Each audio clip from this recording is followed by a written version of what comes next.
Okay, so it is 6:33. Thank you for being here. I'm calling the meeting to order.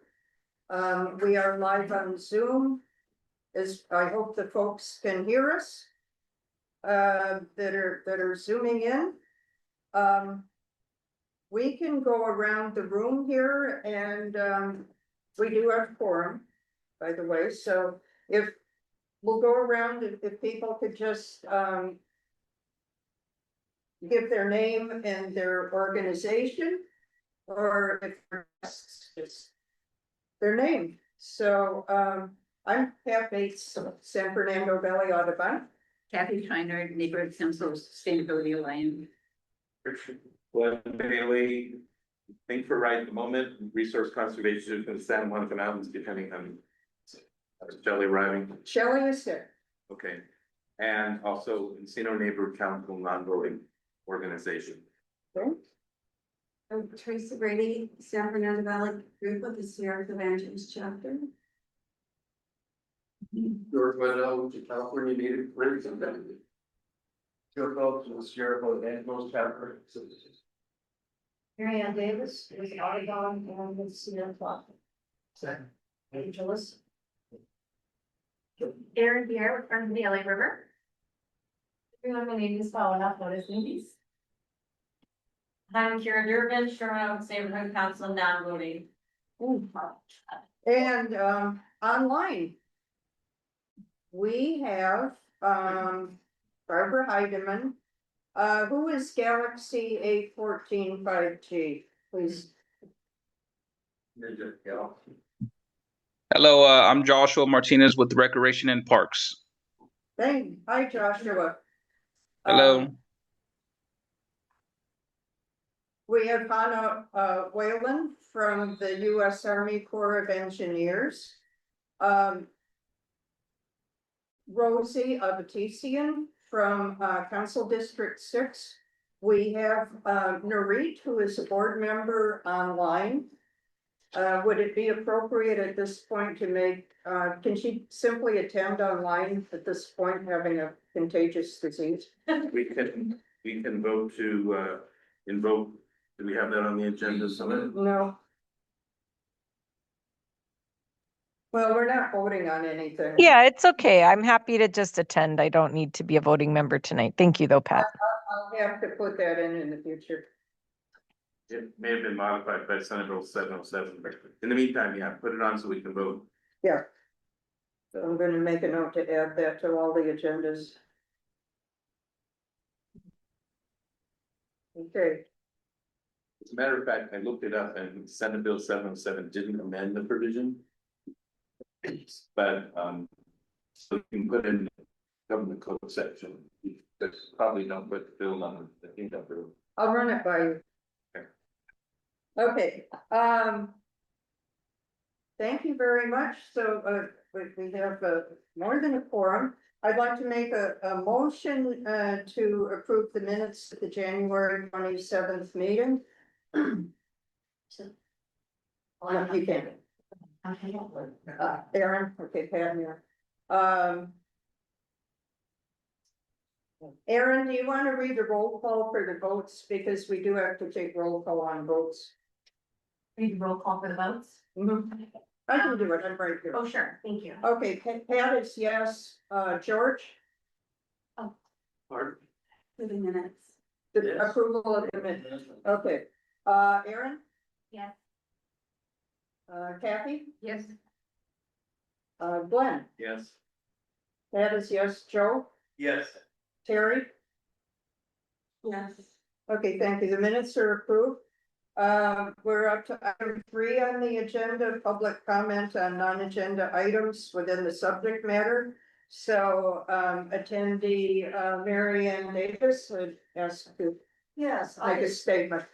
I just wanted to invite everybody to raise a glass in honor of Pat today, because thanks to Pat's hard work, we have 500 goats right now in the Sepulveda Basin. Yeah.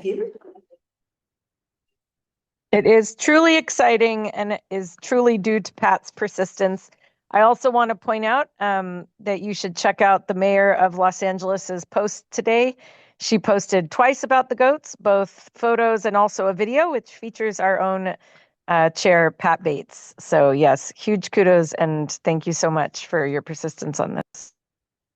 Thank you, and as we all know, it would not have happened without our special envoy, Larry Frank, and the deputy mayor for public safety getting involved, and everyone, you know, just pulling together. And I went over this morning and looked, and these guys are just devouring the all the bad weeds. Yeah, so. I had a question, how are they existing at night? They're pens or? They're in a pen all the time. So, is there supervised Yes, yes. overnight? I'll explain if you want. Yeah, there are cookies, people out there, I wish we could give you a cookie. Yeah, if there's leftover cookies, they will be taken to the goats on Friday. So, so here's the deal, this would have been in my report at the end, but Audubon is paying for about 35 acres to be grazed. They are fenced with a portable electric fence. It won't hurt anyone, but they probably won't touch it twice. It's about, usually fencers are 3,000 to 5,000 volts, extremely low amperage.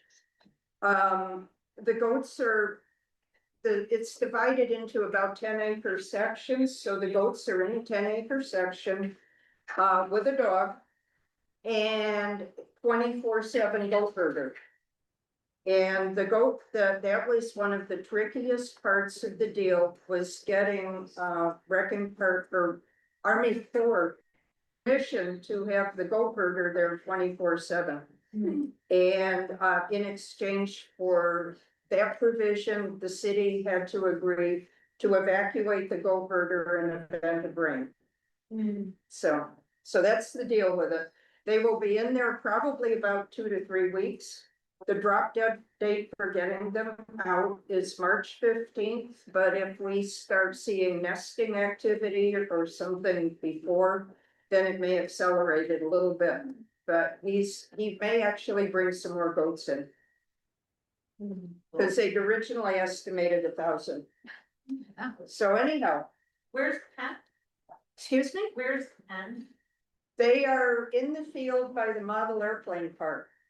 That's about a 75-acre field that is actually burned from time to time all at once, which is very disturbing if you're in my kitchen looking out the window. Okay, Thank you. you're welcome. Do we have any more public comments right now? Okay, I see none in the room. I see no public on the call. So we have a presentation from Charles Hanna right now. Let me see if I can get you on the screen again here. So we're gonna do, let's see here, we're gonna open this. And we actually can't see it, so. Okay. Pretty good. That's okay. Yeah. How you could say, right? I'm gonna have to share my screen so the folks online can see it. By the way, the meeting is being recorded. I set it to record automatically after last time, so worst case, I will have to delete a little bit of the beginning before we call it to order.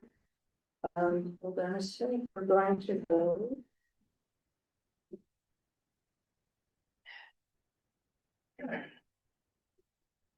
Okay. Well, they got some shares here.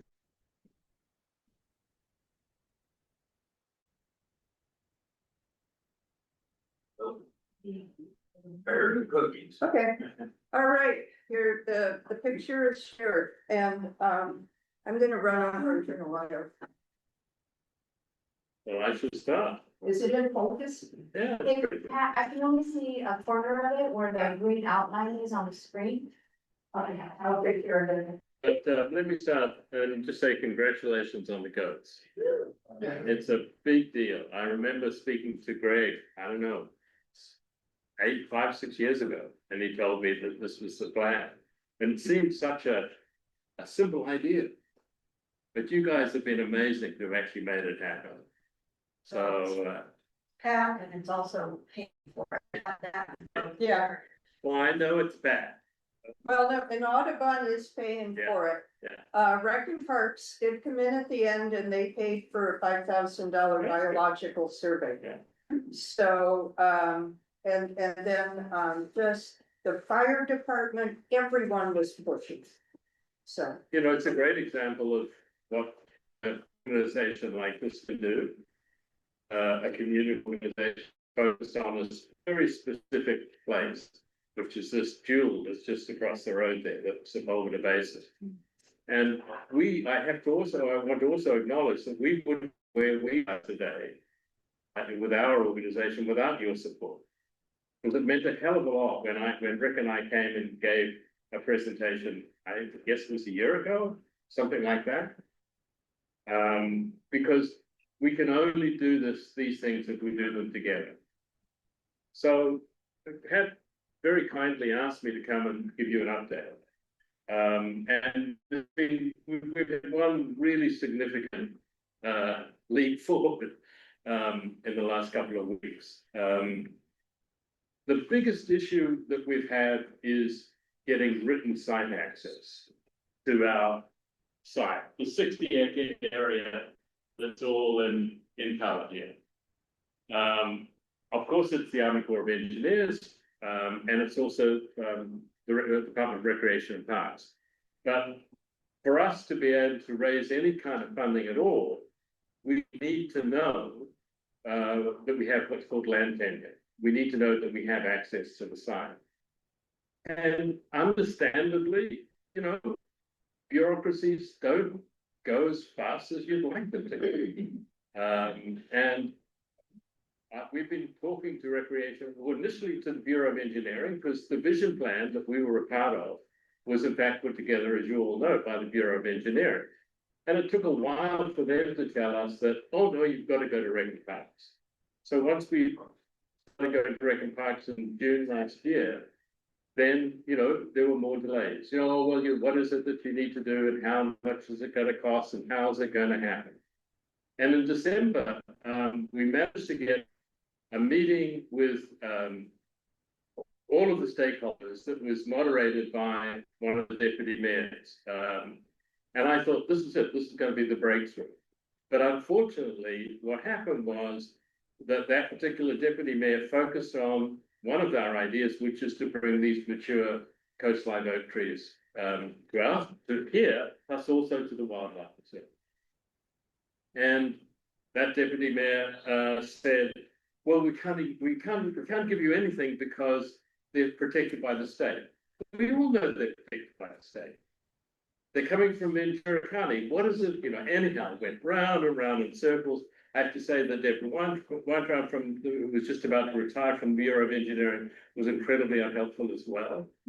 And so it was very, very frustrating. This breakthrough moment on the 3rd of December went nowhere. But fortunately, the next day, I did a site visit with Vahid Korsad, another deputy mayor. And he said after the end of it, he said, this is fantastic. What do you need? And I told him what had happened the day before. And he said, let me fix it. Pat, when I came in, was talking about Larry Frank. What an amazing human being he is. So suddenly this axis of Larry Frank, Vahid Korsad, and Jenny Dell, Mayor's office, they took control. Okay, what is it? How are we going to do this? And one of the ideas that I had originally proposed was a letter of support from the mayor. Well, I don't know which of the three of them it was, but one of them came up with this really, really cool idea. Let's get this letter going. Let's say that the mayor wants to sign it, but let's send it to Councilmember Padilla at CD6. Because the other issue I'd been having was getting Councilmember Padilla to listen to Lamont and her team and Rosie and get behind the project. And they've been trying to do this for 4 or 5 months. Now, I don't want to be critical of her. She's got a lot on her plate, got a hell of a lot on her plate. As Pat was there when this happened, the Lake Baba Neighborhood Council, I did a presentation to them also in the beginning of December, and they passed a resolution, not only supporting everything that we're doing, but also specifically asking Councilmember Padilla to support it as well. And Rosie was there, so she passed that on. But the key was Larry, Jenny, or Bahid giving the mayor's letter to Councilmember Padilla and asking her to co-sign it. Because of course then she had to ask her team, what's this all about? And they reported, they knew what it was about, so they told her. And on February 11th, we got this letter, co-signed by the mayor and Councilmember Padilla. And it says everything that we could possibly want it to say. But one of them, I won't say who, passed on this chain of emails, internal emails, they probably shouldn't have. And in this chain of emails, I was able to see that Jimmy Kim had written, RAP supports this initiative. Yo, so not only did we have the letter of support, we had his support. And so now, and then it took a week, but then Daryl Ford from Record Parks got in touch and said, okay, we're ready. I've spoken to general management. This is how you go about getting your site access. And it's through a group called the Partnerships Group, or the Partnership Branch. And so, you know, as you all know, as you've all experienced, to get anything done with a lot of bureaucracy, you have to fill in the form. So I filled in the form online, of course, and it's now with them. So that means that finally we're in a position to actually start raising money as soon as we have this document. And the document's a pretty simple document. I didn't know what it was until one of our advisory board members, Stan Roosevelt, told me it's what's called an ENA. You all familiar with what an ENA is? Yeah. It's exclusive negotiating agreement. It's like a first right.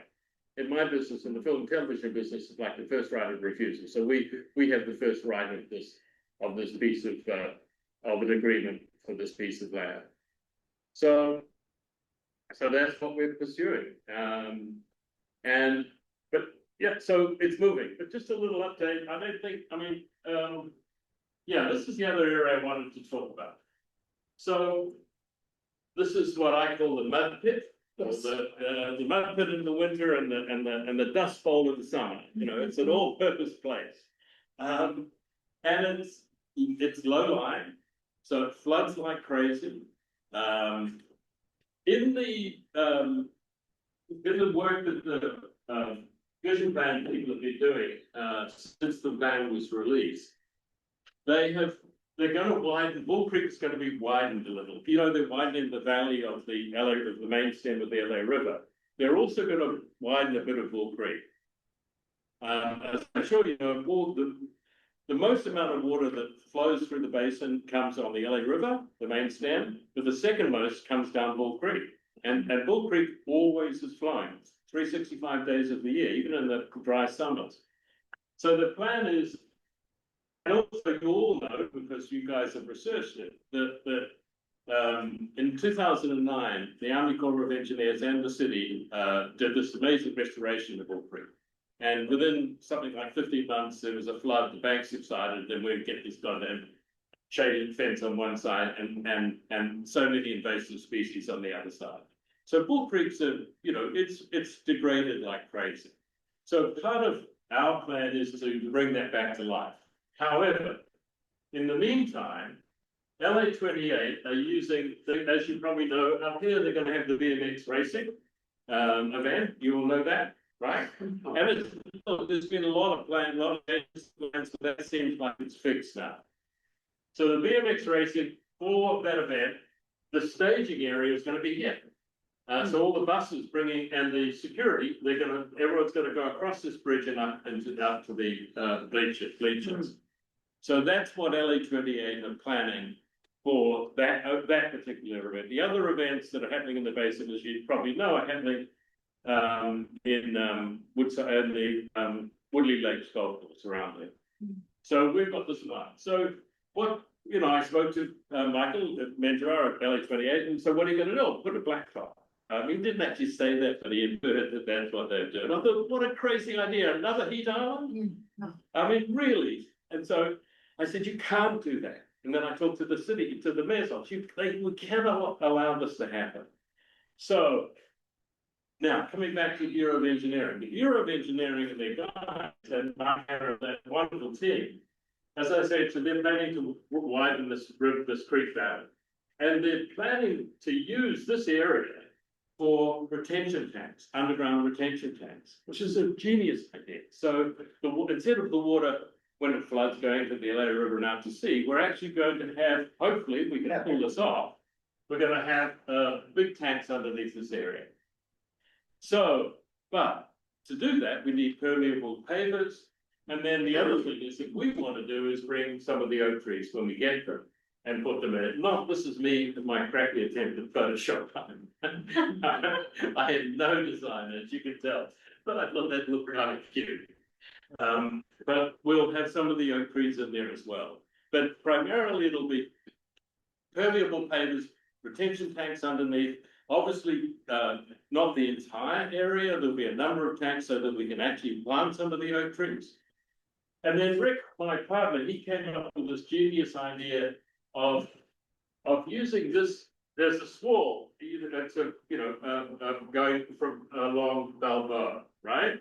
To use some of that area for a whole line of trees, as with a pathway going in between.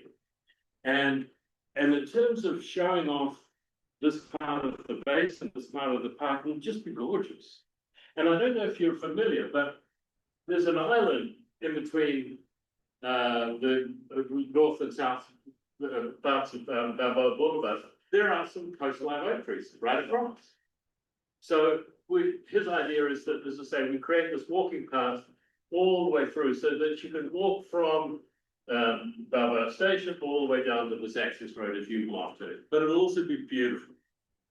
So that's the other bit, the other thing I wanted to update you on. We also want to put some of the, but I think this is our original plan on this side of Bull Creek as well. And up here, a large amount of the trees has shade canopy for the neighborhood to the north of Victory Boulevard that needs shade canopy. Because, as you know, there's a resilience center in the vision plan, and we've taken over that resilience center, but it's going to take 5, 6, 7 years for it to get built. And in between that, now and then, we're going to have lots of heat emergency. So a natural shade, that's the beauty of these trees, is they're 15, 16 feet high, some of them. They need to be taken care of after they've been replanted, but they can provide instant shade canopy, which is why we are so dying to get them. So that's my little update. Any questions? Questions? Yes. You're widening Willow Creek, are you making it a soft bottom creek or a paved? It's soft bottom right now. And that's not us. We won't be doing, the Bureau of Engineering will be doing that. We'll be doing the habitat, the riparian and upland habitat around that. Once they decide what to do. And so it'll stay soft bottom. It'll stay soft bottom. Oh boy, yes. Yeah. And it'll be gorgeous. But it won't have, I mean, as you know what happened in 2009, they were 3-to-1 banks. They should have been okay, but they were just not well designed. And I don't want to be critical. Those waters that come down Bull Creek are pretty fierce.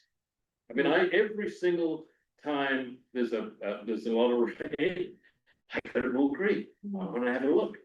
And it's great, like on Victory, you can actually get a hell of a good view. And then, I sneak in, because they stop me going in, here, I come in this way. I get to this bridge without them seeing me, and I can see what's going on there, but it's pretty significant the amount of water that flows down the creek. So are you gonna scrape the existing vegetation? Yeah, well, no, certainly not the natives that are there at the moment. So there's a lot of cottonwood trees, and and a lot of those trees have been used for nesting. So we don't want to disturb them, but there are non-natives, a lot of non-natives, and not just the trees, but also in the meadows. So we want to replace, so at the top there, where those 3 white boxes are, that's 1,000 feet, 15 feet wide, and that's going to be a native plant nursery. So we're going to have our own propagation of native plants on site. And what's so great about this is that the nursery manager for the Wallace Annenberg crossing, this is her gig. She's running this. And she was there at the very beginning. They had to create the soil. They had to do everything from scratch. And I've seen her little nursery. It's amazing what she's created. And it's already there? No, out of Elgora Hills. So no, it isn't there. But it's another swale. We'll have to fence that off, obviously. But it won't. It's on the northern side of the little access road that exists, that little trail that exists. Yeah, that was a restoration area, so that's why it has a lot of cottonwoods in it. Yeah. It's gradually started getting infested with our spurred shamalash and the fan palms, but it's still got a tremendous amount of natives. Yeah. It's routinely set on fire. Yeah. Last year, 5 police nests in there. Along with the encampments and everything, and so there's a lot that can be kept there and incorporated. And this has got to be a joint project with you. And definitely with you and the Audubon Society as well, because we're in this together. What the CNPS has done in the wildlife is outstanding. And so even though the CNPS doesn't, is not so interested in this area, because I understand why, they used to work there. Yes, I know. Yeah. But we would like, this. We want everyone to be involved. This is not exclusive at all. And nothing we're doing is exclusive. And one last thing I was going to say. No, that's it. Yeah, that's good. Okay. Oh, yes, one last thing. Here it is, 13. So it's a green roof. So it's a 40,000 square foot space we're taking up from that crescent shaped building, but we're going to put a green roof as a predicted nesting site on top. So we're replacing that piece of dirt with more dirt. Good. Yay. Sorry for my ignorance. You mentioned revitalization plan. Yeah. Is this like a part of the revitalization, or it's adjacent to it, or? In what sense? Do you know what I'm trying to ask, Pat? Like, is this officially a part of that revitalization? Yes. Thank you. So, I've been here. no, it's very good question. So our original project was just up here, project 16.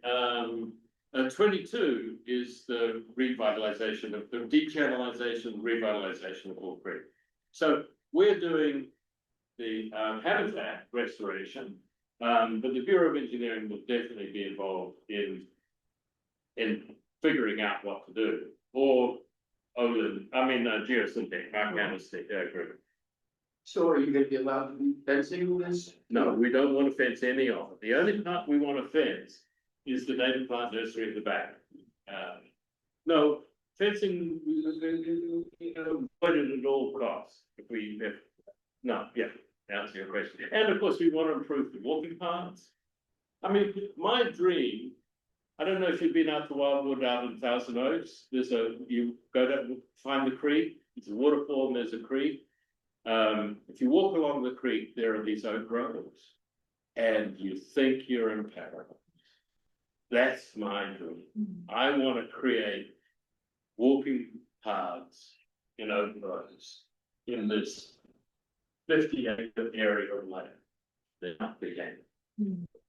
Yes. Is that, yeah, next thing, is that gonna stay? No, Or is that? it's temporary.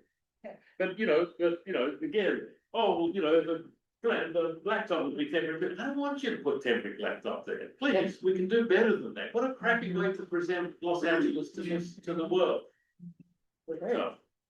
So you can help me on that too. If we get to speak to Martin Mangiavara or anyone at LA28, say, they're about this blacktop. Don't do it. Yeah. Yes.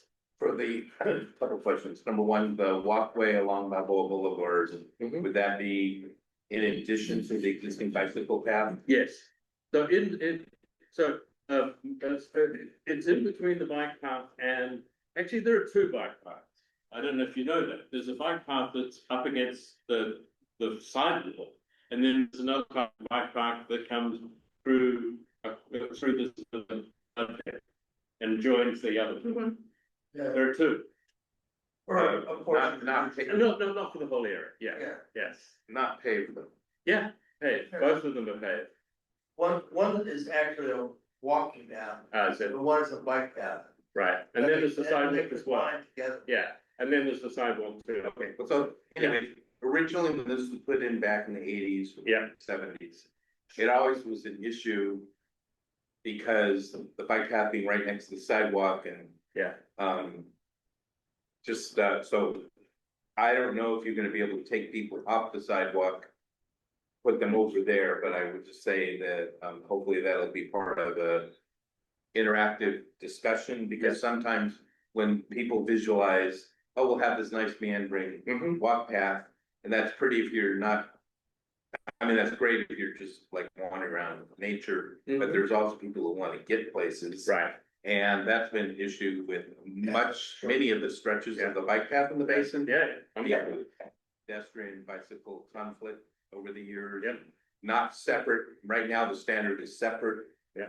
Totally separate, if at all possible. So the other question I have is, in terms of your overall things in that 60 acres, are they all tied together? In other words, if you don't get this, you would do this, or vice versa? So we want to get four things funded before LA28.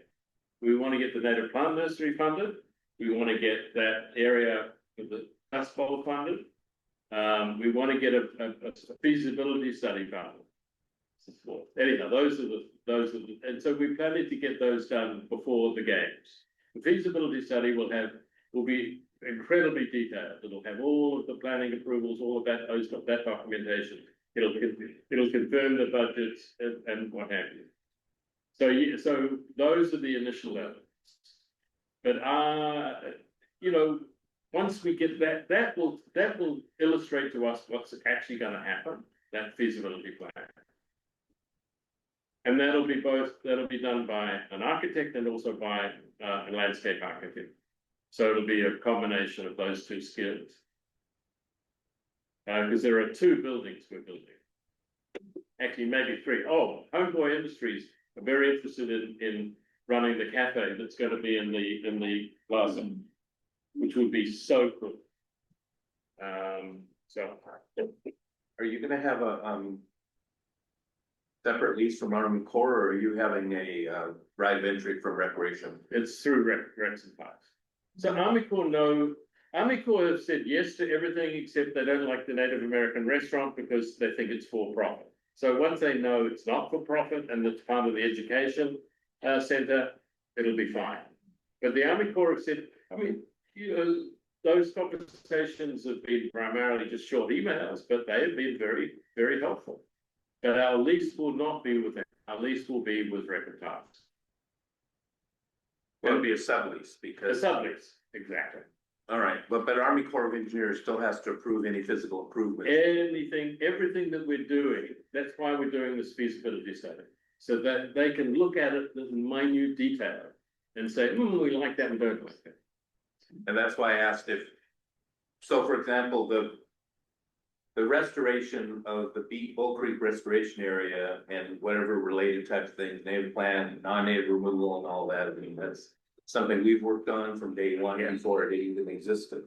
But part of the issue was, when you talk about engineering, when you have floodwaters coming in and then hitting that bank at that angle, unless you put concrete or something like that, I mean, that's part of a project design. That I don't know why an engineer wouldn't have noticed that. I agree. That water hitting at that intensity and that force is not. It was gonna come down. So there may be a engineering solution that using, you know, non-concrete types of alternatives. Or maybe just because, and I think the intention was good, have the island, have the Oxbow, that was all great, well intended, and we were all involved with that. But we are not engineers, speaking for myself, and so, you know, when that problem occurred, the first major rainstorm. It was. After it opened, you know, that was extraordinarily disappointing to us, and yes, we have wanted to get that back in shape ever since then. So to me, that's more important than any of this other stuff. And that's why I wanted to know if it was separable. No, well, in a way, that's also part of the priority, is to do that, is to get that happening. Because if we're going to be doing this, we need to begin that. And so, yes, so if anything other than the native plant nursery is a priority, it's Bull Creek. Yeah, okay. Thank you so much. Can I ask? Sorry. I'm sorry, Pat. It's really not, at this kind of, I need to ask Pat to clarify. There are leaf Sbwasc nesting near Bulls Creek. So is widening the creek, will that affect them? Can it? If they haven't left with all the encampments in there, they'll be fine. I'm really serious. Okay, what trees are they using? Are they using cottonwood or are they using non? No, they're using mostly mule fat, maybe some cottonwood, but they like to build the nests in the willows. So that's where we're finding them. And they're really resilient. Amazing. Yeah. Since they're endangered, right? They're endangered, but boy, they're rugged little guys, and they kept coming back, you know, right next to the encampments and. So then that clarifies a question for you. And will the willows and the mule fat that they do use, will it be avoided? Will it be left intact? Yeah, that's the plan. Okay. I mean, look, we have to do, everything has to be done with a level of consultation, and including what the Bureau of Engineering do. So, and, you know, we're gonna be pretty fierce about that. So, I mean, I like you, sorry, what's your name? Glenn. I mean, you know, I remember when the 2009, when, you know, the bridges were built and the Oxbow was built, and I thought, this is gonna be cool. And it was a hell of a disappointment. So, but we can learn from that. Thank you so much, everyone. Thank you. Okay. And then we're gonna have Paula Flores Nunez with a little presentation on REC and her great projects. So. And are you sharing now? Yes, I think that I can tell you're sharing. Yeah. Okay, great, thank you. I'm gonna stand right here so I can click through. Can the people online see the screen? Nuri, can Yeah, you we see can. the- Thank you. Okay, you're on. Thank you. Okay. Hi, everybody. Thank you so much for giving me the space to present. So my name is Paola Flores Nunez. I am the founder and director of Recreate, Educate, Co-Adapt, or REC for short. Now, be giving you a 15-minute presentation highlighting who we are, the work that we do at the Sepulveda Basin, and also how we hope to grow in the very near future. So I want to start off with a land acknowledgement. I hope the screen changes. I'm going to go ahead and read it off the screen. So it goes, REC organizes in the San Fernando Valley and alongside the LA River watershed, the ancestral home of the Tatavian, Tamba, Serrano, Keys, and Chumash peoples. We recognize and honor the inextricable cultural and spiritual relationship between the original stewards of what is now known as Los Angeles County and the flora, fauna, and soil that we have forcibly removed and occupied. We acknowledge that the environmental movement has always been led by Indigenous peoples and that environmental stewardship has been known and perfected by these groups for thousands of years. REC is committed to dismantling systems of oppression that have historically promoted environmental injustice within low-income BIPOC communities. So I wanted to start off with that because I think it is very important to note that the beauty and the biodiversity that we have in Los Angeles would not be here today had it not been for these tribes' culture of reciprocity with and deep understanding of local ecosystems. And although their land management activities and cultural practices have not been allowed to carry out in the same way, the environmental justice movement is driven by a culture of reciprocity. We do this work because we have a love for the land and we also have a deep love and respect for people of the surrounding communities.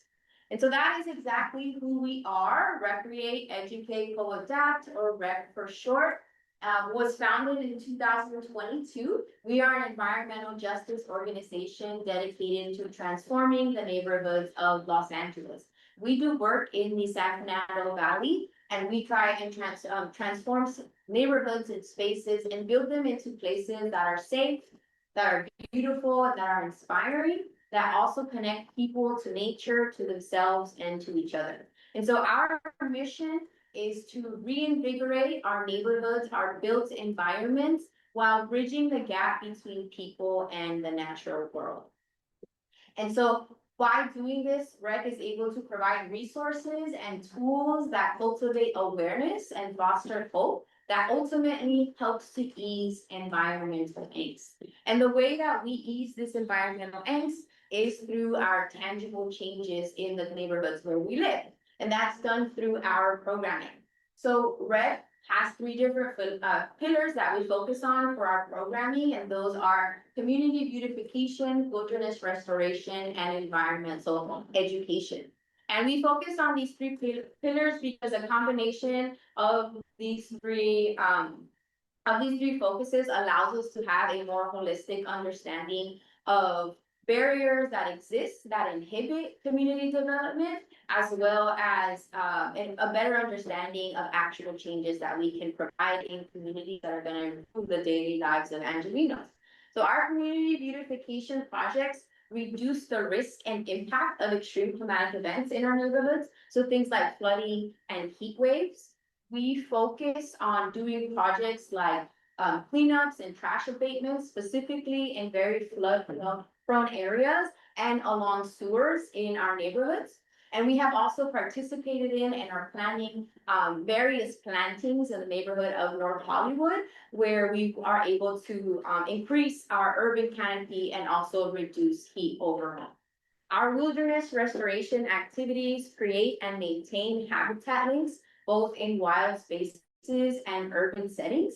And so our concentration has been in chaparral, in riparian woodlands and oak woodlands, and we've done activities like invasive species removal, weeding, waterway restoration, seed sowing, native plant species planting, watering, things of that nature. And our environmental education programming provides meaningful knowledge that connects people to themselves and also to the spaces where they live. And so we provide environmental outings and excursions, lessons and talks that touch on really important environmental topics that ground people in, again, the places where they live and also in action. And again, I want to remind you all that our mission is to reinvigorate our neighborhoods while also bridging a gap between people and the natural environment. And those two focuses really meet through our work at the Sepulveda Basin Wildlife Reserve. So over the past year, REC has engaged in education and restoration activities at the reserve. And we do this because we understand the importance and the vital role that the Sepulveda Basin plays in the overall health of the San Fernando Valley. We know that the basin is a world magnet for unique species of birds and waterfowl that we have in the area. It is host for dozens of species migrating along the coast, as well as home and a critical habitat for many native species that we have here in Southern California, native plants, native animals, and different microorganisms that exist. We also know that the Sepulveda Basin serves as a habitat link. It is a spot for resting and replenishing for species coming from the San Gabriels, the Verdugo Hills, San Juan Mountains to the coast, and vice versa. We also recognize that the Sepulveda Basin Wildlife Reserve is a pillar of climatic resilience for the San Fernando Valley. It does serve as a space that keeps the balance between our neighborhoods and also the negative environmental effects of our built systems. So the Sepulveda Basin helps to reduce the effects of the urban heat island effect. Its multi-layered vegetation really allows for shade and cooling, especially during more frequent heat waves that we have in Fernando. It also helps to mitigate air and noise pollution that exists in our area. It is a sound buffer and an air filter for 3 airports that we have in the San Fernando Valley, as well as some of the most trafficked highways in all of the United States and some of the busiest intersections in all of Los Angeles.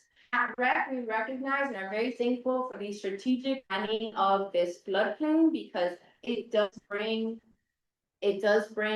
stability and it helps to manage flood control, right? This area, as we all know, slows runoff speed. It also collects excess water and helps to replenish our groundwater. And so we know that at REC that this place is very, very special. And a lot of people have also think that it is very special. And they have manifested their love for the space in different maintenance activities. So I'm going to touch on a few organizations I'm sure you are very familiar with that do work here at the Sepulveda Basin. The first one, of course, is the California Native Plant Society. They have been doing work here for over 20 years. And their focus has been advocacy and sharing knowledge on native plants, native species. And over 20 years, their impact has been immense. And I would say would estimate in the thousands of hours of labor, volunteer labor that has come into the space in the form of invasive species removal, weeding, planting, watering, seed sowing, things of that nature, which we are very thankful for. The next one is the Friends of the Los Angeles River. Of course, they've been doing work here for over 6 years, and their focus has always been exposure and connection, bringing people to the river and the river to people. And again, their cumulative impact with their volunteers, I would say, has also been in the thousands of hours of weeding and invasive species removal, which I feel very lucky to work alongside both of these groups. The last one I want to mention is, of course, Recreate, Educate, Co-Adapt. We have been working there over the past year, and we've been focusing on education and restoration activities. Of course, since we've been there for 1 year, so we've been able to provide over 80 hours of time at the basin. Even though it is much smaller impact than the other organizations, it is very mighty and very proud of that. But I want to highlight the collaboration that we had this past January. It was a habitat restoration day between the 4 groups because the Audubon Society also joined. And we were able to plant over 100 different plants at the basin in 1 day, in 2 hours, which was amazing. And so this was done because it was able to get done with the funds from Friends of the LA River, which provided the California Plant Society with a stipend, and then REC was able to source the plants. So we all worked together to make this happen with volunteers. Like I mentioned, we were able to do this in a couple of hours, plant over 100 different plants at the basin. And all of these plants are good for the birds, for the waterfowl. They're also good for the different habitats that exist in the basin. And once our trees get a little bit bigger, they're gonna be really good for people because they will be providing shade in what is now very exposed trails. And so we did this work together as a collaborative effort, and I'm very thankful that Greg got to be a part of this. We did it so that we could share our resources and meet our shared goals, which is of course creating healthy habitat for native species. It's building community with people through acts of service in this critical habitat, and also connecting people to themselves through nature. And I do invite you all, if you'd like to come along to our next collaborative event, and it's going to be this Saturday from 8 to 11. It won't be a planting, but it will be very fun. And so, yeah, Rec feels really lucky that we got to be a part of this because it is helping to expand our impact overall. And this is not the only place where we have had impact. Rec has been able to do work throughout communities of the San Fernando Valley. Over the past couple of years, we've connected over 60 people to outdoor spaces with our hikes, our walks, and our field trips. We have exposed over 200 people to critical environmental topics with our short talks and workshops. And over the past year, we have been able to dedicate over 140 hours of restoration work in spaces like the Sepulveda Basin and the Angeles National Forest, which is amazing. And all of this work has been done with 0 funds, 1 staff member, which is cool, but it's also even better. I get to announce that recently Rec received our 501c3 status, and that is really, really exciting. Like I mentioned, to share with you all. I'm sure there was no children. What are your socials for this Saturday, the event? What What are your socials? is that? Your socials. Oh, it's REC__Los Angeles. Yeah. I'm not too sure why this is not changing, but yeah, so I just wanted to share with you all that we have been able to receive our 501c3 status, which is very, very exciting. And we hope now that we've opened up a new chapter of growth for our organization, that we can expand our impact, especially at the Sepulveda Basin Wildlife Reserve. We want to continue connecting local community members to the basin through our education and restoration activities, but we are hoping to start getting funds through grants. And of course, with these funded programs, we want to be able to provide different avenues, especially of skill building through field work and through field programming and leadership development through environmental education. And we want to focus on these strategies because we do know that these are direct avenues of economic upliftment for the surrounding low-income communities that are around the Sepulveda Basin Wildlife Reserve. Yeah, so I wanted to give you all a big thank you for allowing me to present, for letting you all show you the work that Rec has done over the past year here at the Sepulveda Basin. Like I mentioned, I hope the biggest takeaway that you get from this presentation is that Rec loves the Sepulveda Basin Wildlife Reserve, and we have manifested that love in the activities that we do there. We want to keep growing, of course, with the help and support of the steering committee and of course all the organizations that work here, because we do understand that as individual organizations, we each have our mission and our vision, but as a collective, we are all trying to create resilience in our communities to better Los Angeles and the world overall. So I'm very excited to introduce Rec as a part of the Sepulveda Basin Wildlife Reserve family. I look forward to continuing our work there, sharing space, sharing resources so we can maximize our impact. That is our website. And like I mentioned, our Instagram is at REC_Los Angeles. So thank you all so much. Thank you. Thank you. Question. Yes. So in terms of your current structure, if you will, what is your sphere of influence? The areas, I mean, is it just the Sepulveda Basin, or is it just the Sepulveda Basin? Yeah, so right now we are based out of the neighborhood of North Hollywood, and so we do a lot of our community beautification work there. Wilderness restoration, we are focused on the Sepulveda Basin and the Angeles National Forest, more front country than back country. And our environmental education activities take place at the basin, in the Angeles National Forest and in different green spaces throughout the San Fernando Valley. Okay, so if I can summarize that. Yes. Because we've come across lots of people doing different things. To summarize, you're San Fernando Valley base, North Hollywood. You're active in the valley, including the Sepulveda Basin, but also Angeles Forest area. Yes. Okay? All right. Yeah. Great, thanks.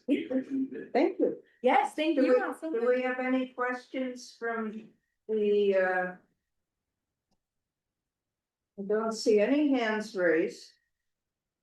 Okay, well, thank you very much. Thank you. And can you stop sharing? Yes, I went ahead and did that. Let me know if it. Thank you. And, thank you very much. But we're very excited watching your like quantum reverse, habitat conversion project.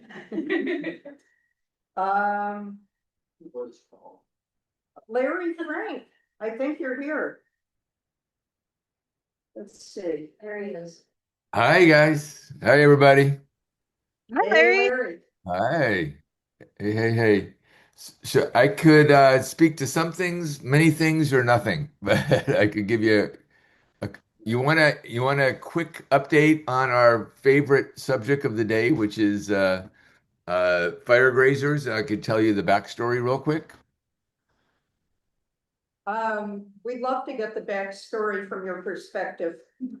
Well, bottom line is that Audubon Society has done amazing work for how many years would it be? I hear 2017, I hear 2020 when it first started. I've heard multiple different timelines, but anyways, the bottom line is that we're so very happy to be able to support the Audubon Society's getting 500 plus goats into the model airfield, plain airfield.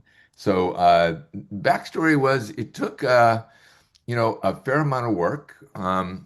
So Rec and Parks gets some real credit once it finally got moving forward. They did do the nesting birds survey that was required from their own funding. They have a bench that does that. They did the 7-page right of entry, which had a lot of pieces of the puzzle that had to be worked out, and then did accept all the um, uh, liability insurance and all the different approvals that had to go through. They were the ones that also were working back channeling with Army Corps. Robert Clark, who's the deputy mayor for public safety, has the closest relationship with Trevor Snyder. But thank you, Hannah Whalen, as well, for doing what ultimately had to be a no objections letter with an exemption. As you know, there is no camping allowed in the Sepulveda Basin. Even though there are many people that do camp there, they don't do it with permission. So getting permission for the goat tender to have his trailer set up there and be there 24/7 was something that could only come from the colonel. And the colonel, with the work of Hannah and Trevor and others from real estate, signed off on that. That was a big, step to make this all happen. They're all kind of really interested in what this means. It's the first time the Army Corps has done something in this region with goats. It's the first time Rec and Parks has done something in this region with goats. And so the final approval came through on Friday. Saturday, they did setup. Michael Choi did setup. And then on Sunday, the goats arrived around noon. And it was a wild and furry time for everybody. It was a really fun time. So we're really proud of the work that you guys have done to kind of make this happen. And it's a big step forward for the city and the region and for what we're trying to do. So if you can check out the mayor's social media, the two comms people did a really nice social media post there. It's been on Channel 4, it's been on LA IST, I heard it on the radio. So it's definitely getting out there. So today, CD3 and Brenda Aguirre from Rec and Park said we're going to get a whole bunch of questions and asked to do the same thing. So CD3, they have their own council fund And they are allowed to spend up to $25,000 without going through an RFP process. So they've been in touch with fire grazers to see if they could get and kind of work with them on three different projects. The Rec and Parks has approved if Dan Cooper is still available for Dan to do the nesting bird study for CD3. If there's going to be some contact that made to Pat and to Dan about that. And there's a whole lot of directions this work could play out, but thanks to the pioneering work of the Audubon Society to kind of make this happen and staying with it all these years, we're hoping that it's something that's going to stick. The other piece of it is that we continue to operate. If you know the different zones the fire department has uses in the basin, zones 11, 12, and 6 are the focus of our work. Encampments have been removed from those areas, and we've placed almost a couple dozen folks into interim housing. There's still a good 30 people on our by name list. And so we have told people that we are not going to arrest them for being in other parts of the basin because, quite honestly, we can't protect from repopulation the entire basin. And so we focused south of Burbank and west of Balboa Boulevard over to the G line as the areas to clear. Army Corps of Engineers, again, thank you to the Army Corps. They did, I think, almost like a $3 million contract with a contractor that's gone in and with consultation from Pat Bates, have removed almost all of the non-native plants and trees, are in the current process of doing some herbicide work on some of the stumps in order to then cut them down all the way to the ground level. And repopulation is being handled by the park rangers. So Andre De Ocampo, who we love, and Sonia Sharp, and now they are paired with two new people. They and the security will walk zone 6, 11, and 12 or drive it for those areas that you can see right into that have already had the vegetation management every single day. We've removed 3 people from zone 12, and there's one encampment that just popped up in zone 6, but they're handling that right now. But by and large, it has been repopulation free. People are up and have moved up to Bull Creek area and have moved into the LA River area. Some people have. Our theory is that the area that would cost Embercast into surrounding community, primarily Encino and Encino Village, would come from the northeast to the southwest, and the Embercast would come from south of Burbank and from west of Balboa Boulevard. So we are doing that area first as a fire prevention strategy, and have kept it, cleared the chances of fires starting in that area. And we have not moved people further, and we're waiting for additional interim housing to become available. This summer, in July, we're told that the Motel 6, that's just north of the Budweiser Brewery, just west of the 405, with 120 rooms, 240 beds, is going to come online. And then there's 2 more tiny home villages, one in CD6 and one in, Rosie's going to have to tell you where the other one is when she reports. But we're going to, at that point, be able to provide additional housing. We have also a offer from the LA Conservation Corps. So LA River Rangers uses LA Conservation Corps staff as their crews.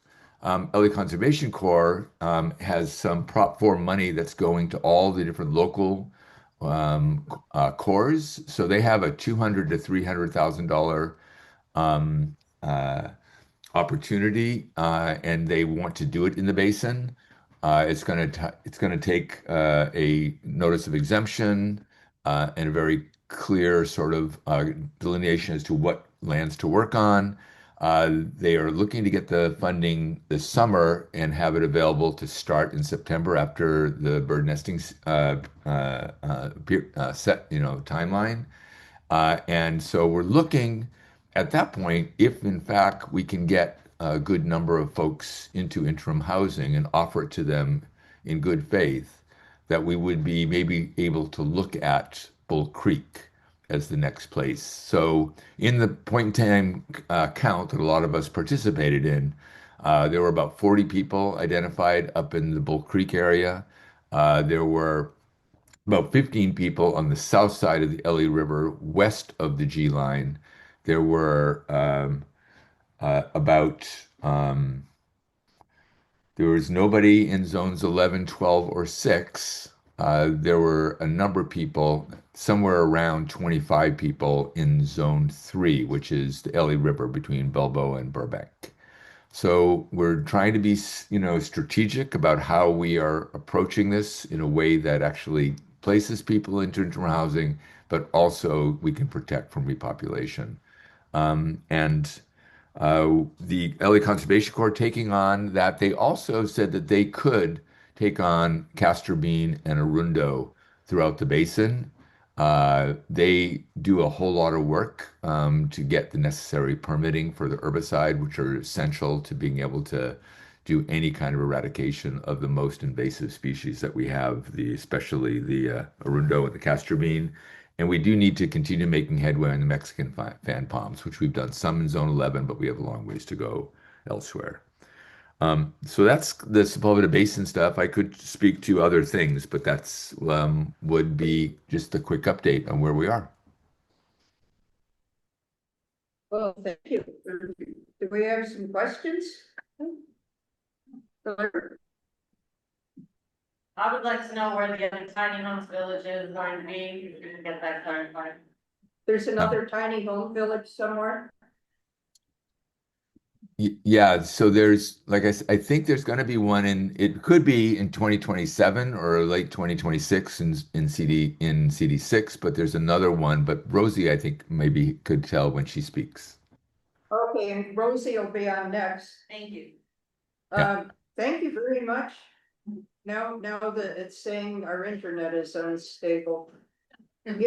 It would be fabulous if these facilities had internet. Yes. Okay. I have one question. Yeah. When it happens, I'm sure there's gonna be an almost immediate effect when they open up the mobile home parking on Balboa and Burbank, Balboa and Victory. That will potentially put a big dent, hopefully, in some of the homeless activity in the small basin. Right. I can speak on that too when I give my update. I know what's going on there, but Rosie knows it really well. So let's let Rosie report on that. Yeah, things are changing.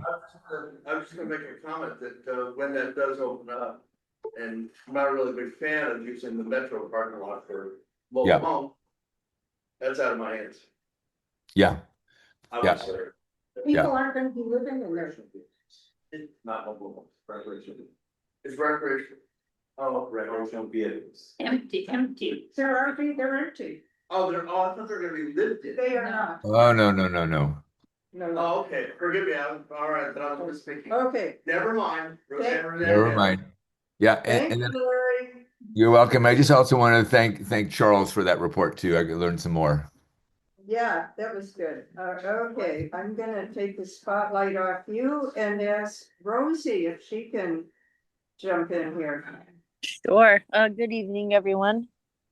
Just to reiterate, my name is Rosie Avetisin. I'm the Lake Balboa and Sepulveda Basin Field Deputy for Councilmember Padilla's office. I want to start off by saying thank you to everyone, to Audubon Society, San Fernando Valley, Wildlife Steering Committee, the Mayor's Office, RAP, Charles Hanna, of course, just for all of the effort and energy that's been poured into the basin thus far. I think we're making some significant headway. And granted, we kind of started on this momentum back in around May or June, but it's just I'm really happy to see it continuously move forward and for us to accomplish all that we have so far. So just a special and quick shout out to everyone involved.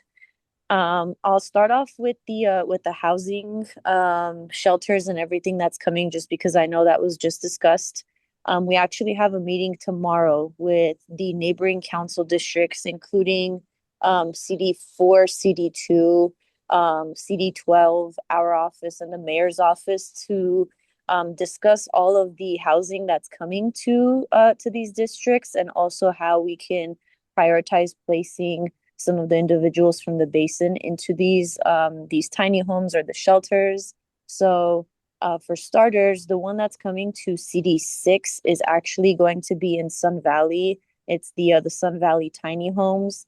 And what my team has informed me of is that the Sun Valley area will get priority because it's in Sun Valley. And then the rest of CD6 will be able to house individuals. So we'll hopefully be able to house a lot of individuals into that tiny home shelter. And that's actually set to open within the next few months, I believe in April. So it's a lot sooner than I had anticipated. As Larry mentioned, CD12 right over on Haskell, and Roscoe also has some, I'm not sure if they're tiny homes, but shelters and beds coming to their district as well. So some positive news there in terms of being able to house some of these folks. As for the RV lot that's on the old Balboa Park and Ride right off Victory and the Balboa intersection, it's currently fenced off and under construction. They will open within the next few weeks, towards the end of March. And what that's going to be is a temporary RV storage, so no one will be living there. But what it will do is allow the city to streamline the RV process, so that we'll be able to see less RVs on the streets, and especially those that are inoperable.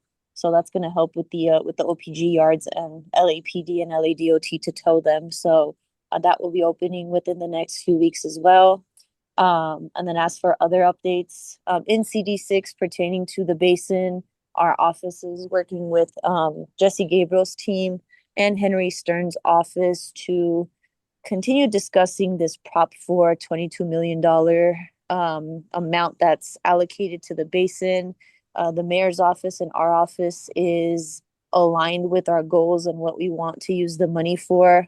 There just seems to be some, I guess, confusion in terms of priority of what the state wants to move forward on versus what the city thinks we should move forward on. So just a little bit of a, I guess you can say, of a tug of war of where that money is going to be going and how it's going to be used. So we're working on establishing that, but also just in the long term, working to secure these funds for a longer portion of time. So not just like a one-time allocation of a 22 million, but to continuously receive funds for the basin, to continue fulfilling the vision plan, to continue these maintenance efforts of keeping everything as clean as we possibly can.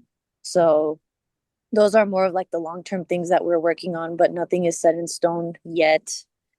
And yeah, I mean, ultimately, those are the main things. I'm having a lot of internal meetings right now, and the biggest and most important one is the bridge that recently burned adjacent to the Franklin Field. So that's something that our office is working on, and I believe the city attorney's office has deemed the city responsible for it as of today, but I'm still waiting for confirmation on that.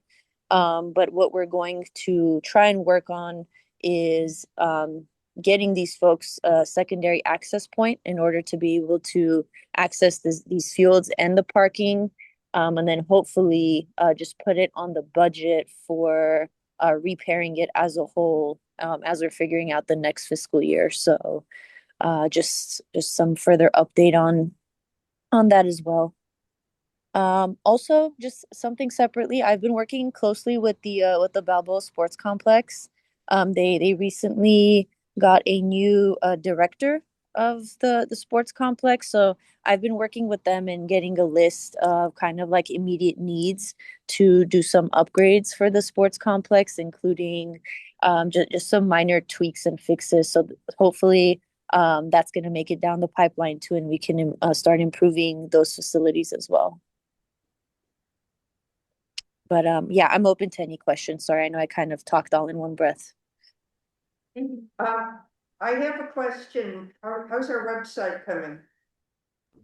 I need to check with Lamont for that. So everything with the motion, it all went through, but we need to check back in with Rec and Parks to see where they're at with getting the website up. Okay. Thank you. And Larry has a question for you. Yes. Yeah. So I'm just responding to the article in the newspaper, but it says that a local group was able to successfully sue to stop the park and ride from being used for the RVs.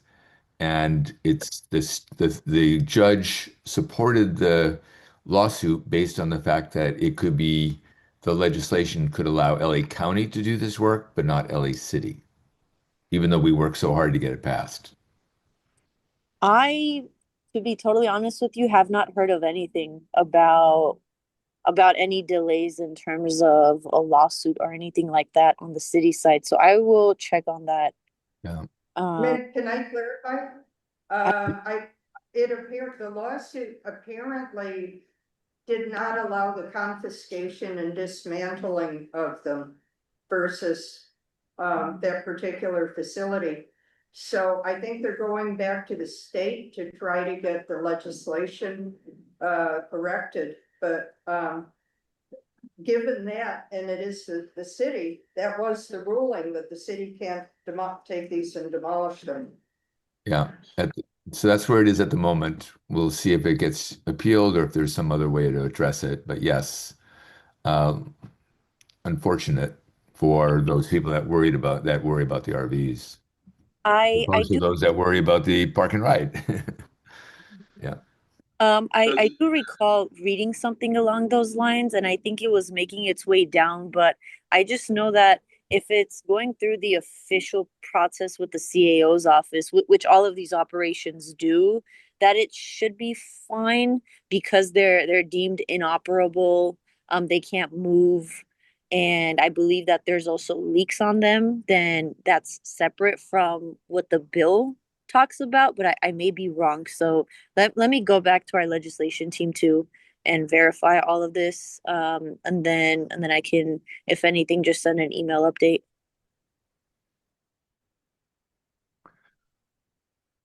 Okay. Do we have any other questions?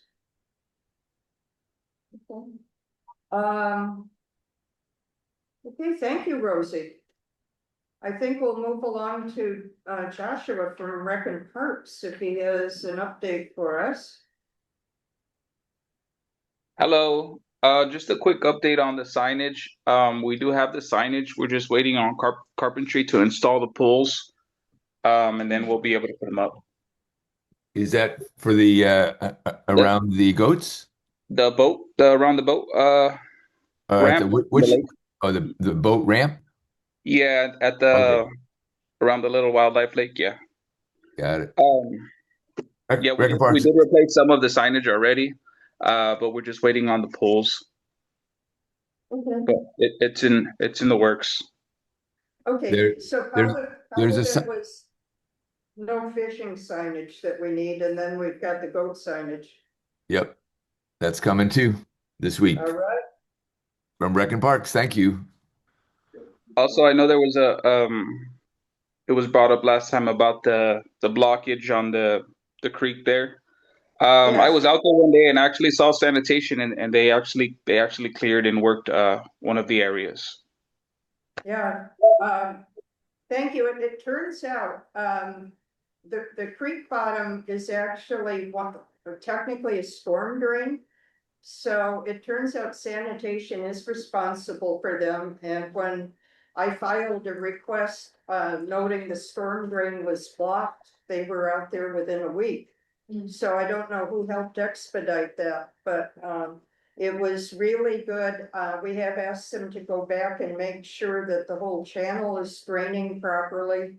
And to check with, sanitation, that it's behaving the way it should be vis-a-vis the Tillman treatment plant. So, yeah, thank you for taking a look at it. But yeah, going forward, when we get all the little trees and shoots and fallen trees in that channel, there it really blocks things up and catches an awful lot of trash. So thank you very much. We'll be looking for our no fishing signs. Okay. Larry? Did Larry have Thank you, another Joshua. question? Yeah. So, so in getting Bo Savage, who heads up Conservation Corps, to look at the Bull Creek area, I just have one last question. He says that he had been paid by MWD to work to put several months of work several years ago into the Bull Creek area. Does that make sense to anybody here? That MWD would have anything to say about work in the Bull Creek area? The area north of the weir, just below Victory Boulevard, where the weir is in Bull Creek, the area above that is the county. So I don't know if that would have anything to do with it, but the rest of it should be storm channel, which should be under city purview. So Okay. I have no idea. Thank Are you you. saying there's a sliver of unincorporated LA County area there? No, it's the responsibility. It's not unincorporated. It's Sepulveda Basin, city of LA. That particular channel down to there is county responsibility, just like, for example, Woodley Creek is county responsibility. Larry, just to clarify, MWD, you're referring to Metropolitan Water District? That's what Bo said. Yes, I said I can't believe that, but I thought I would just ask. I can't believe it either. I mean, I think their closest proximity is the filtration plant up in Granada Hills. Yeah. Okay, That's thank you. weird. All righty, thank you. Thank you, Joshua. And Hannah, are you still with us? I am here, yes. Hi. Hi, everyone. Just a few updates from the Corps today. As previously mentioned, we have finished the work in the inlet channel. Yay. Yes, equipment is out, and Haskell Creek has also been cleared out as well. We're still working a little bit on the vegetation management area, the zone B3 that Pat and Terry and I Hold on went. just a sec. Someone's got there's screaming kids outside the door. Oh no. Thank you so much. Thank you. Okay, I think we'll be able to hear you now. Start over, please. Yeah. Okay. Start over? Yes. Yes, okay. You're Sounds good. Yes, so the work in the inlet channel has been completed. The sediment has been removed. The equipment is out. And we also did some sediment and vegetation removal in the Haskell Creek area as well. We're still working on the vegetation management area, the zone B3. There's just a little bit of vegetation left on the side that's adjacent to Burbank Boulevard, hoping that will be done in the next week or so. Let's see. Master plan is being reviewed internally for both Sepulveda and Hansen Dam. It's with our specialty team right now out of Texas. They are putting the final draft together, and then it will be sent to the LA district, and we are going to review that and hope to have a draft master plan EA out by April-May timeline. Work in the LA River, that is also completed. We removed 1,920 cubic yards of trash that seems wrong. 4,000 acres of cubic yards of vegetation and about 470 cubic yards of sediment. So that work has been completed. So very happy about that. And then, yeah, we're really excited about the goat grazing project that's happening at the model airplane fields. I'm hoping to get out there tomorrow to take a look at it. So that's the update from the Corps. And let me know if you have any questions. Um, thank you. Thank you. Have you had a chance to take a look at the, where the LA River, is collapsing the embankments on each side? I personally have not, but I can definitely put that on my to-do list tomorrow while I'm out there. Okay, it's, the path, downstream from Balboa, it's not really passable. There's encampments right on the road now. But you can see it from the other side. Okay, So, I will take a look. okay, I think that's gonna be a very interesting repair job. Because it's, where it's collapsed towards the Balboa Golf Course side. It's almost, the entire dirt road is almost gone now.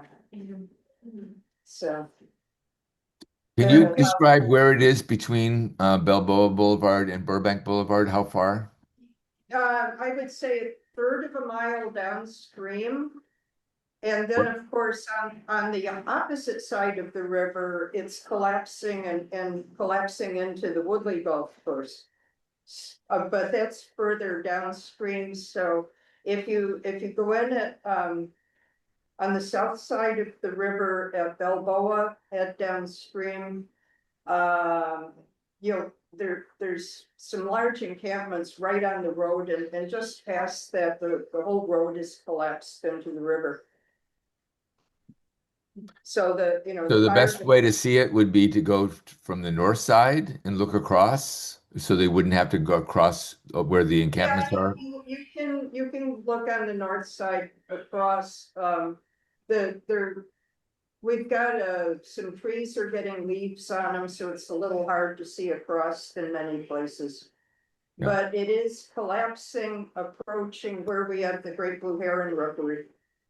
So wouldn't want them to fall in. Let's see here. Thank you, Pat. Thank you, Hannah. Thank you. Thank you all. Oh, I think that we are up to Glenn. Encino Neighborhood Council. Well, I know they're planning to do another Encino Fest in April, I think April, maybe it's May, so stay tuned. Especially if you want to have a presence there for some reason at Encino Park. There was a homeless town hall on February 5th. The recording is on the website, although I haven't actually found it yet, but it's there, I've been told. I think that's everything I'll come to talk about. Okay. Meeting tomorrow night. Yep. Okay, thank you, Glenn. I don't see anyone from Lake Balboa NC here. So that would just bring us up, if there's someone. Pat, Yeah. I don't know if you caught it because it was close to the meeting time, but Lisa did email the official letter for NCSA. Are we still pending a vote or anything for them or anything to finalize that? No, we voted to accept them. We needed the letter. I have the letter. Okay, great. I thought we did. I just wanted to make sure. Thank you. It came while I was driving over here. It was backwards. It's backwards? Yeah, we should have gotten the request first and then voted, but.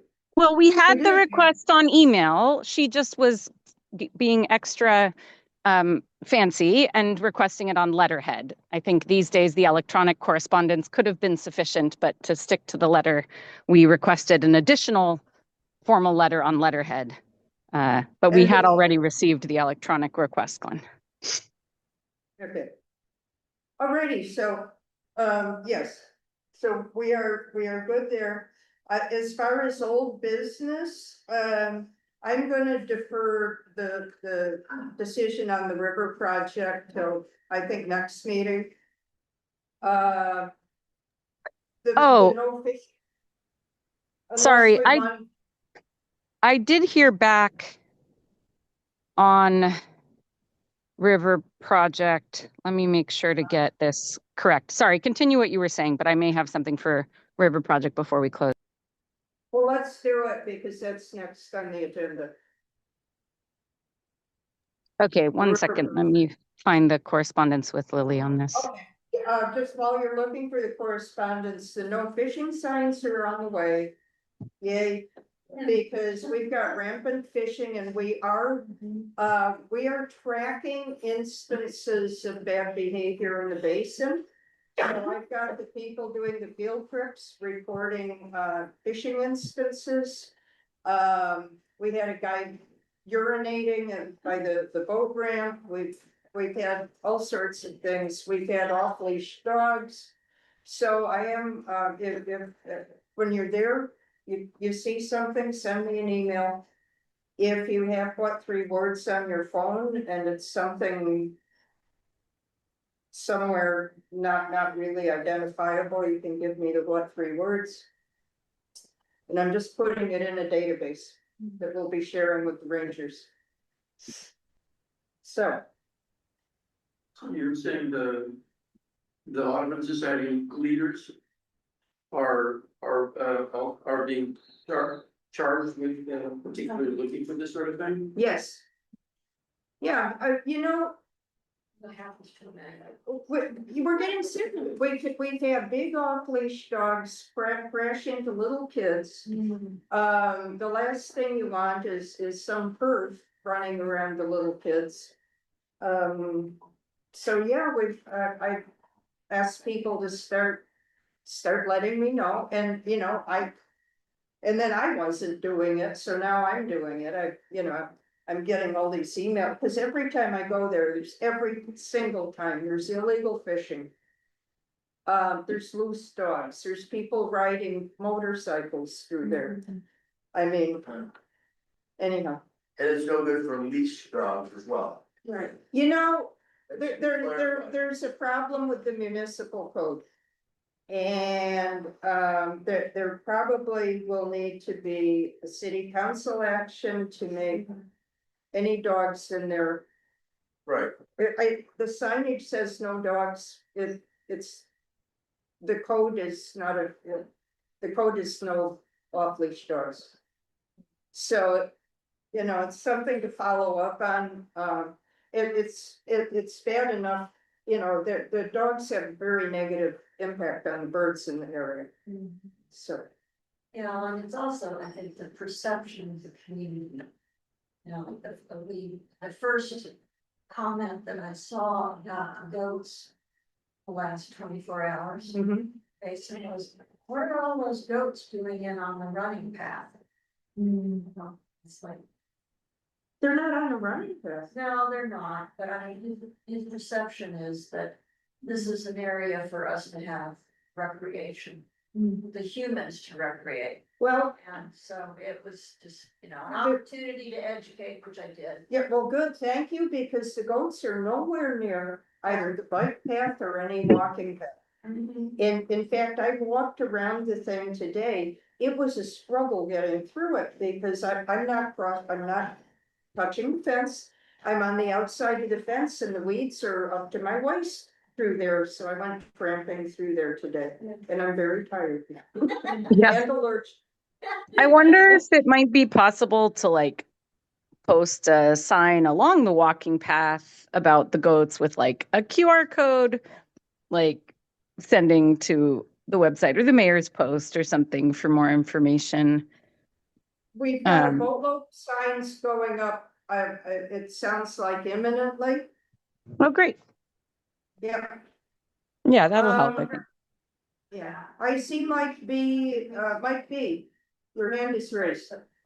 Yes, thank you. And thank you all for the great work that you're doing. In regards to that area near the wildlife lake and dogs, So what we've been encountering lately is that people are abandoning their dogs. I've had to rescue two. One was a senior dog, and then one was just a poor little dog that a homeless person abandoned there.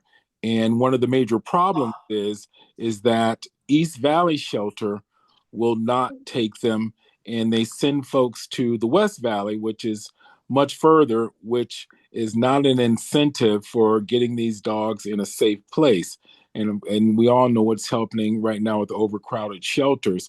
And so hopefully something can be done about, especially when the dog is abandoned in the park with the coyotes and everything else going on there, that any shelter should be able to take those dogs so that at least they're safe. Okay, I think that that's something we could kick up the chain and get some help with. What's your last name, Mike? Browning. Browning. Thank you. Hi, Pat. It's me, Mike. I know you. Okay, thank you. It's late. Thank you. That's a very good comment. Okay. Marie, did you find where So yes, I did find that there are living board members of the River Project. Melanie was the only full-time staff member. So one of the recommendations, because the board members are not necessarily available to serve actively on the committee, if the board members were to make a recommendation, would we consider accepting one of Melanie's sub-consultants, specifically if she were willing to serve, Jessica Hall, who worked very closely on the Sepulveda Basin feasibility study that Melanie did, and is deeply knowledgeable about the watershed and the basin and the LA River, as a continuing representative of the River Project. And I'm supposed to chat with Lily a bit more about this, so we don't need to make any formal decisions tonight, but is that something you think we would consider as a committee before we find out if she would be available? Yes, I would think so. It's up to the organization, so if their board says this is our representative, then. Okay. Wonderful. Then we might have a solution. There's a couple of folks who worked very closely with Melanie and know her vision deeply, and I think can continue her legacy in a meaningful way in the basin. And so with the board's support, we may bring forward a member. So I will get back to you. Thank you. If they have more than one, if you could have them at request that they designate a representative and an alternate. Yeah, I can ask about that, certainly. Yeah, and they should do it in writing. Good, thank you so much. Muriel, you've got a question. Yes, my impression of Jessica Hall is excellent, but isn't she up in Oregon? Would that be a problem? I think she comes down fairly regularly, but I will look into that. And in the meantime, Glenn can keep us posted if virtual participation becomes a possibility. Certainly an alternate can participate virtually, but we'll see about finding someone local for in-person as long as that continues to be required by the Brown Act. Thank you. Okay, Mike, did you still have your hand up? Again? I'm not sure. Taking it down. Okay, thank you. Hey, by the way, is Rosie or Larry still on? Larry is still on. Rosie had to hop off. She sent her apologies, but had to leave. Okay, Larry? Hi. This is Glenn. Hey, Glenn. Hi. So, Narit just reminded me of something that you might be helpful with. And I don't know your whole portfolio, but maybe you could relay it on to Vahid or somebody. So Senate Bill 707 allows any of the subordinate entities of the city, so boards, commissions, committees, which we're a committee, to be able to opt in to the provisions of virtual meetings or hybrid meetings. However, it takes a city action. And if the neighborhood councils were any example where the separate bill was for that, it was the commission that oversaw the neighborhood councils. So I don't know if for this committee, which is the only reason I'm bringing this up, if that would be the Board of Recreation and Parks Commissioners. Obviously, at stake here is all of the advisory boards, park advisory boards, whatever, but we're focused on us. As far as I can tell, no action's been taken by the city, and I realize this is a much bigger issue than just Rec and Parks. But I don't think even Rec and Parks can take action until city council takes action. And so I'm just bring this to your attention because this could have widespread benefit throughout the city, boards, commissions, committees, et cetera. And if the mayor's office could be helpful in moving that along, especially with her role over, in terms of appointing the commissioners of all the city's commissions. I just wanted to throw that out since you're here, and Nareed brought it up, so thank you. Yeah, and being homesick tonight and unable to be there in person, I will second Glenn's questions on this. I think there really are accessibility concerns with enabling virtual or hybrid participation. Not only are there cases when commissioners or committee members might be sick, but in terms of, enabling participation by public as well, and given people's mobility limitations, age, et cetera, it is something I think the city should be considering now that this bill has moved forward. Yeah. So it makes sense to me. We just had a big and critical board meeting that had to cancel because we lost our quorum at the last second. So yeah, it certainly help on many fronts. There is a council file that was introduced last year for the city for the technology that it needs to phase into that. Because actually the city's requirement is effective July 1st. I hope the city is working diligently to meet that legal requirement, but it would sure be great if, anything that doesn't require staffing and person and equipment, whatever, just vote, let us do it. So, thank you. Yeah, Right. and Glenn, it sounded like you weren't totally sure that council has to ask first. So would it be worth, I can check with, one of an attorney on the city side to see if it's true that the council has to make a decision, or if Rec and Parks Commission could make a decision about this committee without that higher level city action. If that's not clear, we could look into that. That'd be great, Noreen. Okay. It required city council action in order to allow neighbor councils to opt in.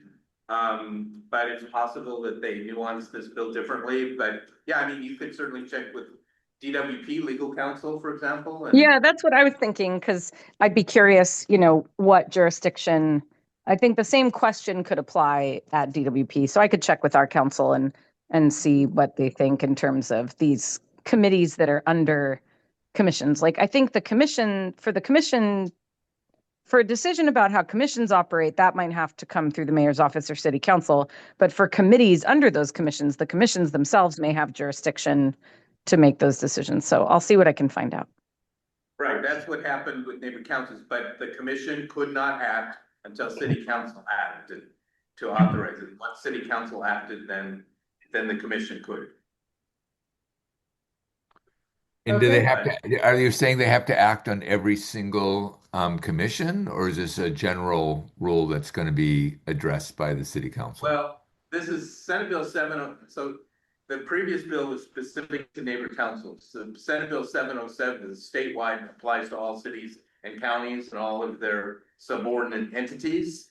So, so the answer is I'm not certain, and it may be just city council acts and it's good to go for everything, and maybe you don't have to have, because there's some departments that don't have commissions over them. So how would that work? So I don't know. It seems like it'd be a lot more efficient if city council could just do a blanket motion, Yep. Yeah, certainly. Yeah. Thank you. Okay. Thanks, Glenn. Okay, thank you. We're up to reports from member voting organizations, CMPS. What's up? Let's see.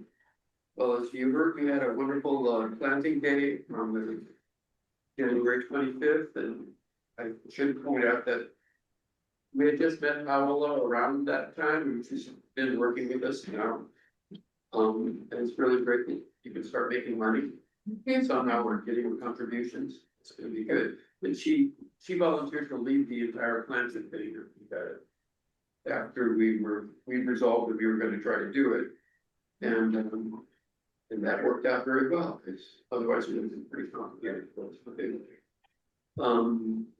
Tomorrow we're gonna have, they've got 120 people already signed up.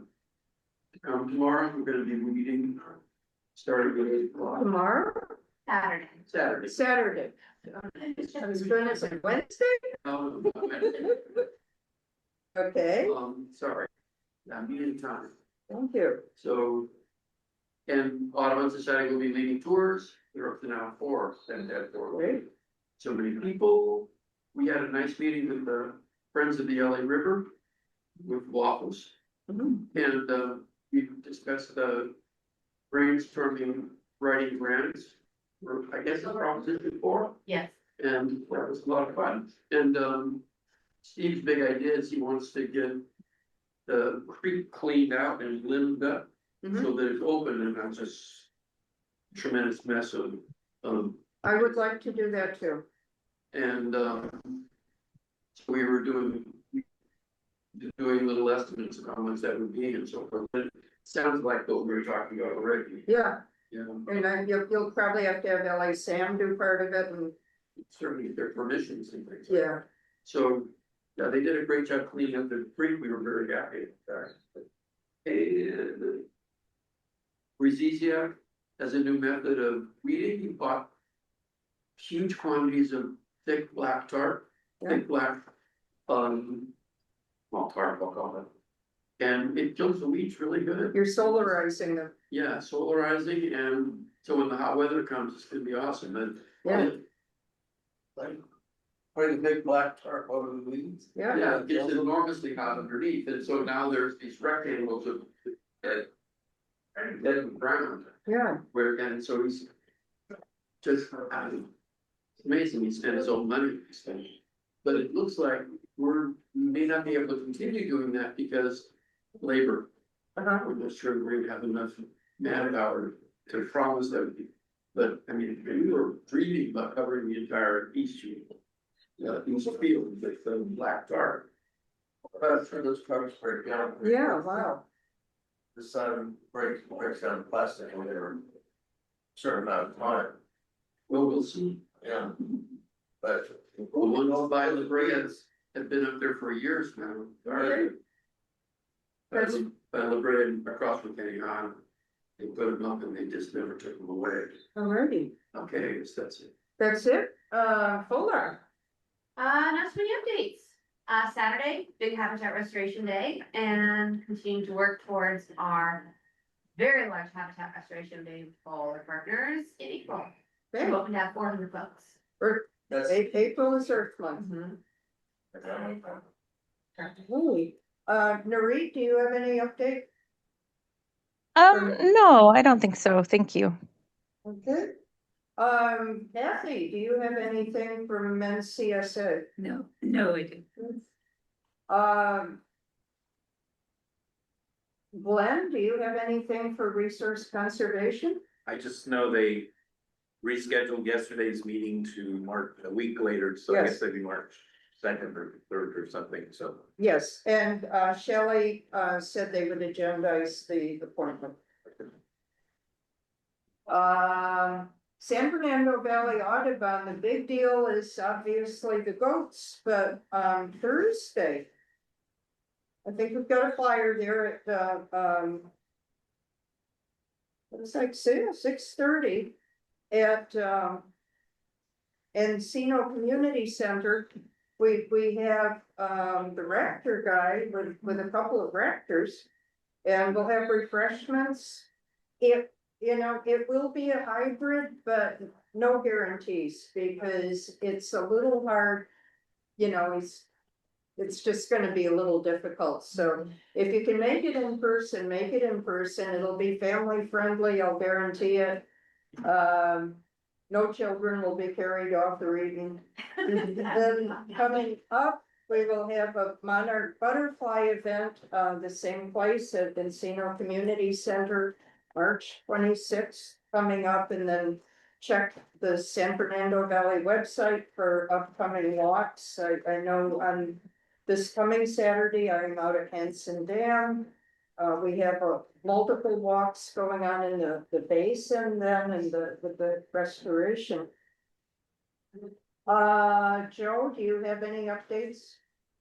No. Nothing from the Angeles chapter. I had an ExCom meeting on Sunday, usual business. Terry, you have any Aaron, you were one. no updates? Yeah, I just wanted to talk about San Fernando Valley Sierra Club. Our program is now alive again, and we are looking at some pretty interesting speakers. April 21st, we will have Josh Jackson just published Enduring Lands, which is about beyond lands. And I'm talking about his explorations and how we should try and preserve access to these really gorgeous areas. So Josh will be at the meeting personally, and I think it's gonna be at the Encino Women's Club. That's what we usually be.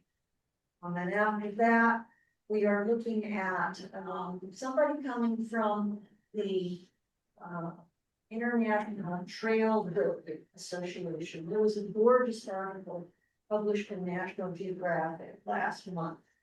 And so we called them and said, we'd really like to have somebody speak about what it takes to build a trail. Because it's not easy and we just walk and enjoy it. But there's a tremendous amount of design and thought that's put into that. So they have agreed to provide some, and we're still in negotiations for who and when, but that'll be a Zoom.